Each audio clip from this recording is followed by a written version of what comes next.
শাইতানির রাজিম বিসমিল্লাহির রহমানির রহিম। এই হলো আমার মালিকের লাগে মাঝে মাঝে আর এই পথে লইলে আমার এই বেশ রান্না করে গরুর গোশ। সবাইকে দাওয়াত, সবাই আসবেন আর সবাই পাশে নামাজ পড়বেন, পাশে পড়বেন আর সবার কাছে আমার সালাম পৌঁছে দেবেন।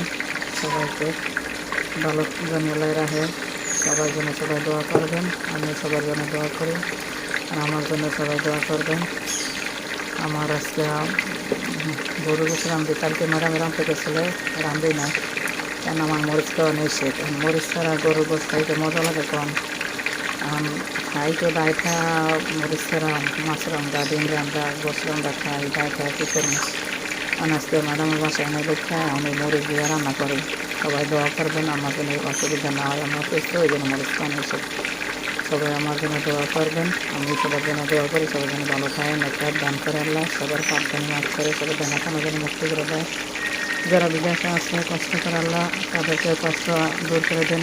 আসামে কাজ করার তৌফিক দান করেন, সঠিক পথে চলার তৌফিক দান করেন, কষ্ট নামাজ করার তৌফিক দান করেন। ইমানদার বানাই কবরে নিয়ে আল্লাহ, কবর আজাব মাফ করে দেন। যারা আন্দাজের খবর আছে আমার নবী ছিলেন, আমার গরুদের ছিল, সবাইকে ক্ষমা করে দেন আল্লাহ। সবাইকে ভালো থাকেন।